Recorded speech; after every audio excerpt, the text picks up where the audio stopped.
പുതിയൊരു വീഡിയോയിലേക്ക് എല്ലാവർക്കും സ്വാഗതം. അങ്ങനെ ആൻമരിയ ദേവയാനിയോട് ചോദിക്കുന്നുണ്ടായിരുന്നു, ആൻറ്റിക്ക് ആ ചടങ്ങിന് പങ്കെടുക്കാൻ പറ്റില്ലല്ലോ എന്ന്. അപ്പോൾ അങ്ങനെ ചടങ്ങ് മറിഞ്ഞു നിന്ന് കാണണം എന്നൊക്കെ ഉണ്ട് എന്ന് പറയുമ്പോൾ അതിനുള്ള അവസരമൊക്കെ നമുക്ക് ഒരുക്കാമെന്ന് പറയുകയാണ് കേട്ടോ. അപ്പോൾ ദേവയാനിക്കാണെങ്കിലും ഭയങ്കര സന്തോഷമാവുന്നുണ്ട്. ഇനി പെട്ടെന്ന് തന്നെ അതിൻ്റെ കാര്യങ്ങളൊക്കെ നോക്കാനായിട്ട് പറയുകയാണ്. തിരക്കുണ്ടെങ്കിലും മറ്റാരെങ്കിലുമൊക്കെ ഏൽപ്പിച്ചാൽ മതി എന്ന് പറയുമ്പോൾ എനിക്കൊരു തിരക്കില്ല എന്ന് ആൻമരിയ ദേവയാനിയോട് പറയുകയും ചെയ്യുകയാണ്. പിന്നീട് ദേവയാനിയുടെ ഫോണിലുള്ള നെക്ലേസിൻ്റെ ഡിസൈന് ഒന്ന് ആൻമരിയയ്ക്ക് സെൻഡ് ചെയ്ത് കൊടുക്കാനായിട്ട് പറയുന്നുണ്ട്. അപ്പോൾ അതൊക്കെ സെൻഡ് ചെയ്ത് കൊടുത്ത് പിന്നെ അവർ നല്ല അതിനുശേഷം ആൻമരിയ ആണെങ്കിലും നൈനയെ വിളിച്ചിട്ട് ഇങ്ങനെ ഒരു അവാർഡിൻ്റെ കാര്യം പറയണമല്ലോ. അപ്പോൾ അതുകൊണ്ട് അത് പറയുന്നുണ്ടായിരുന്നു. അവർ സംഘടിപ്പിക്കുന്ന WCSൻ്റെ ഇങ്ങനെ ഇത്തവണത്തെ best designer of the year നൈനയാണ് തിരഞ്ഞെടുത്തിട്ടുള്ളതെന്ന് പറയുമ്പോൾ തന്നെ നൈനയ്ക്ക് ഭയങ്കര ഒരു ഷോക്ക് ആവുന്നുണ്ട്. അപ്പോൾ നൈന കുറച്ച് നേരം ഇങ്ങനെ മിണ്ടാതെ നിൽക്കും. അപ്പോൾ ആദ്യം ആൻമരിയാണെന്നൊക്കെ പറയുന്നുണ്ടായിരുന്നേ.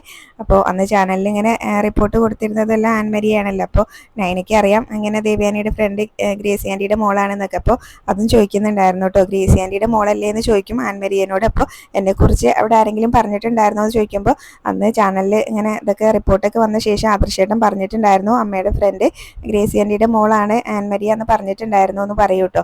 അപ്പോൾ അതിനുശേഷം ആൻമരിയ ആണെങ്കിലും പറയുന്നുണ്ടായിരുന്നു മാഡത്തിന് അവാർഡ് തരുന്ന കാര്യം ആൻറ്റിക്ക് അറിയില്ല കേട്ടോ എന്ന് പറയും. ആൻറ്റി ഈ കാര്യമൊന്നും അറിഞ്ഞിട്ടില്ല എന്ന് പറയുമ്പോൾ അതെന്താ അമ്മേനെ അറിയിക്കാത്തതെന്ന് ചോദിക്കുന്നുണ്ടായിരുന്നു കേട്ടോ നൈന. അപ്പോൾ നൈനയ്ക്ക് അറിയാലോ ഇങ്ങനെ ദേവയാനി ആൻമരിയനെ വിളിച്ച കാര്യമൊക്കെ. നയന അത് ചോദിക്കുമ്പോൾ തന്നെ ആൻമരി പറയുന്നുണ്ടായിരുന്നു, ആൻറ്റിക്ക് മരുമോളോടുള്ള ദേഷ്യമൊക്കെ ഞങ്ങൾക്ക് അറിയാം, പിന്നെ എന്തിനാ വെറുതെ ആൻറ്റീനെ അറിയിച്ച് ആൻറ്റിയുടെ വായിലിരിക്കുന്നതും കൂടെ കേൾക്കുന്നത്, അതുകൊണ്ടാണ് പറയാതിരുന്നത് എന്നൊക്കെ പറയും.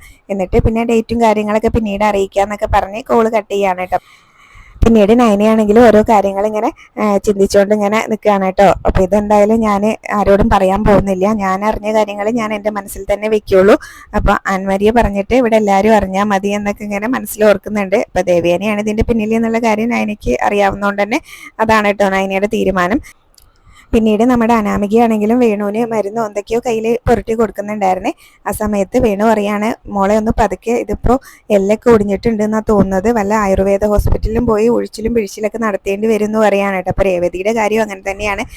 അവരിങ്ങനെ ഈ കാര്യങ്ങളൊക്കെ സംസാരിച്ചുകൊണ്ട് നിൽക്കുന്ന സമയത്താണ് അവിടെ ഇങ്ങനെ കോളിംഗ് ബെല്ല് അടിക്കുന്നത് കേട്ടോ. അപ്പോൾ അവർക്കാണെങ്കിൽ ഒരു പേടി വാതിൽ തുറക്കാനായിട്ട്. അപ്പോൾ അനാമികയോട് അനാമിക പറയുന്നുണ്ടായിരുന്നു, ഈ പട്ടാപ്പകല് ആരും ഇങ്ങനെ തല്ലാനൊന്നും വരില്ലല്ലോ എന്ന് പറയൂ കേട്ടോ. അപ്പോൾ ഒന്നും പറയാൻ പറ്റില്ല മോളെ എന്ന് വേണു പറയാണ്. എന്നിട്ട് അനാമികയോട് പോയി വാതിൽ തുറക്കാൻ പറയാണ് കേട്ടോ. അപ്പോൾ എന്നെ അടിച്ചോട്ടെ എന്നാണ് പറയുന്നതെന്ന് പറഞ്ഞിട്ട് അനാമികയ്ക്കും പേടിയിട്ട് വാതിൽ തുറക്കാൻ. അപ്പോൾ മോൾ ആദ്യം ജനലിലൂടെ ഒന്ന് നോക്ക്, എന്നിട്ട് ആരാന്ന് അറിഞ്ഞിട്ട് വാതിൽ തുറന്നാൽ മതി എന്ന് പറയുമ്പോൾ അനാമിക അവിടുന്ന് എണീറ്റ് പോയിട്ട് ആദ്യം ജനൽ തുറന്നു നോക്കൂട്ടോ. അപ്പോൾ അനിയായിരിക്കും പുറത്ത് നിൽക്കുന്നത്. അപ്പോൾ അതെൻ്റെ ഭർത്താവാണെന്ന് പറഞ്ഞിട്ട് പിന്നെ ചെന്നിട്ട് വാതിൽ തുറക്കുകയാണ്. അപ്പോൾ അനിയനോട് വന്ന് കയറുമ്പോൾ തന്നെ ചോദിക്കുന്നത് ഇപ്പോഴെങ്കിലും ഒന്ന് വരാൻ തോന്നിയല്ലോ എന്നൊക്കെയാണ്. അനിയാണെങ്കിലും നേരെ വന്ന് വേണുവിനോട് ചോദിക്കുന്നുണ്ടായിരുന്നു, അച്ഛനോടും അമ്മേനോടും ആർക്കും എത്ര ശത്രുത, ഇതുപോലെ ഇടയ്ക്കിടയ്ക്ക് വീട്ടിൽ കയറി ഇങ്ങനെ അടിക്കാനെന്നൊക്കെ ചോദിക്കൂട്ടോ. അപ്പോൾ വേണു പറയുന്നുണ്ടായിരുന്നു, അത് ആർക്കാ ശത്രുത എന്നൊക്കെ ഞങ്ങൾക്ക് നന്നായിട്ട് അറിയാം, ആരാ അടിച്ചതെന്നും ഞങ്ങൾക്ക് നന്നായിട്ട് അറിയാം, ഇങ്ങനെ ഒരു പെണ്ണും രണ്ടാണും ആയിരുന്നു, അതിലിപ്പോൾ ഞങ്ങളുടെ മരുമോനും കൂടെ ഉണ്ടോ എന്നാണ് ഞങ്ങളുടെ സംശയം എന്ന് പറയുമ്പോൾ എനിക്ക് എന്താ അതിൻ്റെ ആവശ്യം എന്നൊക്കെ ചോദിക്കുന്നുണ്ടായിരുന്നു കേട്ടോ അനി. അപ്പോൾ നന്ദുവാണ് ഇത് ചെയ്തതെന്ന് അവർക്ക് അറിയാലോ. അപ്പോൾ എന്തായാലും രേവതി ആ കാര്യം കൂടെ പറയുന്നുണ്ടായിരുന്നു കേട്ടോ. നന്ദു തന്നെയാണ് അവളിങ്ങനെ ഇത്തവണ മുഖം അങ്ങനെ ആരാ അടിച്ചതെന്നൊക്കെ അറിയിച്ചിട്ട് തന്നെയാണ് പോയത് എന്ന് പറയും. എന്നാൽ പിന്നെ കേസ് കൊടുത്തുകൂടായിരുന്നോ എന്ന് പറയുന്ന സമയത്ത് അനാമിക പറയുന്നുണ്ടായിരുന്നു, ഇനിയിപ്പോൾ കേസ് കൊടുത്താലും അവളെ രക്ഷിക്കാൻ പലരും വരുമല്ലോ, ഇപ്പം തന്നെ ഒരു കേസ് കൊടുത്തിട്ട് കണ്ടില്ലേ, അവൾ ഇങ്ങനെ കോടതിയിൽ നിന്ന് രക്ഷപ്പെട്ടില്ലേ എന്നൊക്കെ പറയൂ കേട്ടോ. അപ്പോൾ അത് അവൾ തെറ്റ് ചെയ്തിട്ടില്ല എന്ന് അറിഞ്ഞുകൊണ്ട് മാത്രമാണ് ഇങ്ങനെ രക്ഷപ്പെട്ടത്, ഇങ്ങനെ അവിടെ നടന്ന കാര്യങ്ങളെല്ലാം അങ്ങനെ ക്യാമറയിൽ പതിഞ്ഞിരുന്നല്ലോ, അതുകൊണ്ടാണ് രക്ഷപ്പെട്ടത് എന്നൊക്കെ പറയുന്നുണ്ടായിരുന്നു കേട്ടോ. അപ്പോൾ എന്തായാലും മോനൊന്ന് അവളോട് പറയണം, ഇങ്ങനെ ഇനി ഞങ്ങളെ ഉപദ്രവിക്കരുത് എന്ന് പറയണം എന്നൊക്കെ പറയുന്നുണ്ടായിരുന്നു കേട്ടോ വേണു.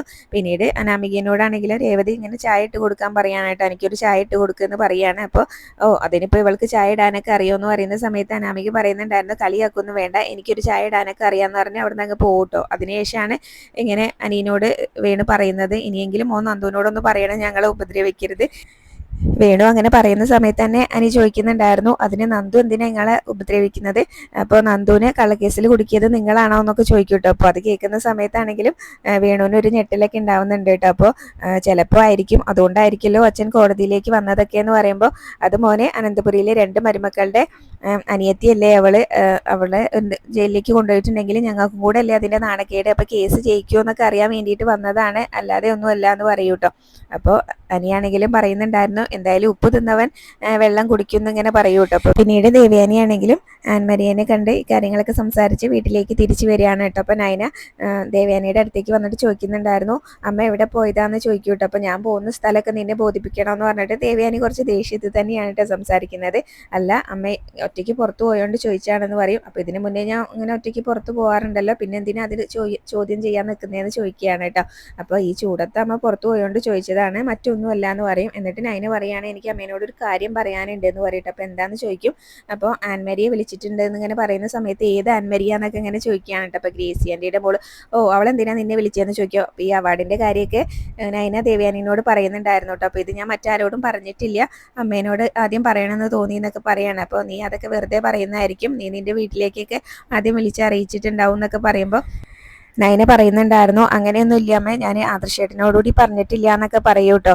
അപ്പോൾ നിനക്കിപ്പോൾ നല്ല സന്തോഷമായി കാണുമല്ലോ എന്നൊക്കെ പറയുമ്പോൾ എനിക്ക് അങ്ങനെയൊന്നും ഇല്ല എന്ന് നയന പറയുന്നുണ്ടായിരുന്നു കേട്ടോ. അപ്പോൾ അതൊക്കെ നീ വെറുതെ പറയുന്നതായിരിക്കും, ഞാൻ വരുന്നതിന് മുന്നേ നീ ഇവിടെ കിടന്ന് ഇങ്ങനെ ചാടി തുള്ളുമായിരിക്കും എന്നൊക്കെ ഇങ്ങനെ പറഞ്ഞിട്ട് നയനിനോട് ഇങ്ങനെ ഓരോ കാര്യങ്ങൾ പറയാണ്. അവർക്ക് മറ്റാരെയും കണ്ടില്ലേ അവാർഡ് കൊടുക്കാനായിട്ട് എന്നൊക്കെ പറയുമ്പോൾ നയനിക്കാണെങ്കിലും അത് കേൾക്കുന്ന സമയത്ത് ഒരു വിഷമമൊക്കെ വരുന്നുണ്ട് കേട്ടോ.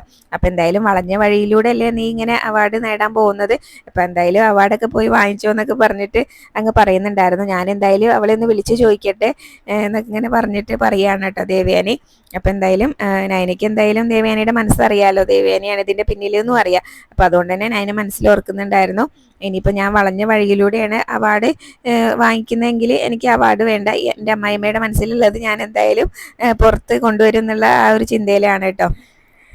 പിന്നെ അവാർഡിൻ്റെ കാര്യം പറയുന്ന സമയത്ത് തന്നെ ദേവയാനിനോട് നയന ചോദിക്കുന്നുണ്ടായിരുന്നു, അമ്മയ്ക്ക് ഇങ്ങനെ ഒരു സന്തോഷം പോലും ഇല്ലയെന്ന് ചോദിക്കുമ്പോൾ എനിക്ക് നിന്നെ സംബന്ധിച്ച് ഇങ്ങനെ ഓരോ നേട്ടങ്ങൾ നീ ഉണ്ടാക്കുന്നു എന്ന് പറയുമ്പോഴും എനിക്ക് അതിൽ വലിയ സന്തോഷമൊന്നുമില്ല, അതെന്നെ കുറിച്ച് ഭയങ്കര സങ്കടം ഉണ്ടാക്കുന്ന കാര്യം തന്നെയാണ്. പിന്നെ ഞാൻ നിന്നെ ഇവിടെ ഇങ്ങനെ നിർത്തിയിട്ടുള്ളത് എൻ്റെ മോന് വേണ്ടിയിട്ടാണ്, അതിവിടെ എല്ലാവർക്കും അറിയാലോ, നിനക്ക് മാത്രമല്ലല്ലോ എന്നൊക്കെ ഇങ്ങനെ പറയുന്നുണ്ടായിരുന്നു കേട്ടോ. അപ്പോൾ അതങ്ങ് അംഗീകരിച്ച് കൊടുക്കുകയില്ല, ആ സന്തോഷമൊന്നും പുറത്ത് കാണിക്കുകയും ചെയ്യില്ല കേട്ടോ ദേവയാനി. അപ്പോൾ എനിക്ക് എന്തായാലും ദേവയാനിയുടെ മനസ്സൊക്കെ ഏകദേശം മനസ്സിലായിട്ടുണ്ട്. അപ്പോൾ അതുകൊണ്ട് തന്നെ എന്തായാലും ഇതിങ്ങനെ ഒളിച്ചിരുന്ന് ഇങ്ങനെ ചെയ്താൽ പറ്റില്ലല്ലോ, എന്തായാലും അത് പുറത്ത് കൊണ്ടുവരണമെന്ന് ഞാൻ ഇങ്ങനെ ചിന്തിക്കുന്നുണ്ടായിരുന്നു. ആദർശാണെങ്കിലും ഓഫീസിലാണല്ലോ, അപ്പോൾ ചേനോട് ഈ കാര്യം പറയുകയാണ് കേട്ടോ. ഗ്രേസി ആൻറ്റിയും അങ്ങനെ ഗ്രേസി ആൻറ്റിയുടെ മോള് ആൻമരിയൊക്കെ നടത്തുന്ന ഒരു സംഘടന ഉണ്ടല്ലോ WCS, അപ്പോൾ അതിൻ്റെ ഇത്തവണത്തെ best designer of the year നയനയ്ക്കാണ് അവർ കൊടുക്കാൻ തീരുമാനിച്ചിട്ടുള്ളത് എന്നൊക്കെ പറയുമ്പോൾ ജയനും ഭയങ്കര സന്തോഷമാവുന്നുണ്ട് കേട്ടോ. അപ്പോൾ അമ്മ ഈ കാര്യമൊന്നും അറിഞ്ഞിട്ടുണ്ടാവില്ല, അമ്മയ്ക്ക് ഇത് അറിയുമ്പോൾ ചിലപ്പോൾ ഒരു ഷോക്കായി പോകും എന്നൊക്കെ ആദർശ് പറയുമ്പോൾ ഇനിയിപ്പോൾ അവരെ വിളിച്ചിട്ട് മോൾക്ക് അവാർഡ് കൊടുക്കണ്ടെന്നൊക്കെ പറയുമോ എന്നുള്ളൊരു പേടിയും കൂടി ജയനുണ്ടായിരുന്നേ. അപ്പോൾ ഇനിയിപ്പോൾ അതൊന്നും പറ്റില്ല, എന്തായാലും ഇത് ഇങ്ങനെ പുറത്ത് വിട്ടിട്ടുണ്ട്, അതുകൊണ്ട് ഇനിയിപ്പോൾ അങ്ങനെ അവാർഡ് കൊടുക്കണ്ടെന്ന് പറഞ്ഞാലും അത് മാറ്റി വയ്ക്കാനൊന്നും പറ്റില്ല ആദർശ് പറയാണ്. എന്തായാലും നീ വീട്ടിലേക്ക് പോയിക്കോ, മോളുമായിട്ട് ഇങ്ങനെ സന്തോഷിച്ചോ എന്നൊക്കെ പറഞ്ഞ് ആദർശിനെ അങ്ങ് വീട്ടിലേക്ക് വിടുന്നുണ്ടായിരുന്നേ. അപ്പോൾ ഇതിങ്ങനെ വീട്ടിൽ പലരും ഇങ്ങനെ ഇഷ്ടപ്പെടാത്ത കാര്യമാണല്ലോ, അപ്പോൾ അതും കൂടെ പറയുന്നുണ്ടായിരുന്നു കേട്ടോ ജയൻ. പിന്നീട് ആദർശ് നേരെ വീട്ടിലേക്ക് വരികയാണ്. അപ്പോൾ ആദ്യം തന്നെ മുത്തശ്ശിനോട് ഈ കാര്യം പറയുമ്പോൾ മുത്തശ്ശിക്ക് ഭയങ്കര സന്തോഷമാവുന്നുണ്ട് കേട്ടോ.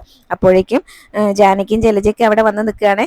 അപ്പോൾ നമ്മുടെ ആൻമരി അല്ലെ ഗ്രേസി ചേച്ചിയുടെ മോള്, അപ്പോൾ ഇതിങ്ങനെ ഏട്ടത്തിനോടുള്ള സ്നേഹം കൊണ്ട് അവർ കൊടുക്കുന്നതായിരിക്കും നയനയ്ക്ക് എന്നൊക്കെ പറയുകയാണ് കേട്ടോ. അപ്പോൾ എങ്ങനെയായാലും മോൾക്ക് അത് കിട്ടാനുള്ള അർഹത ഉണ്ടായിട്ട് തന്നെയല്ലേ അവർ കൊടുക്കുന്നത്, അല്ലാതെ വഴിയിലൂടെ പോകുന്നവർക്കൊന്നും കിട്ടുന്ന കാര്യമില്ലല്ലോ ഈ അവാർഡ് എന്ന് പറയുമ്പോൾ.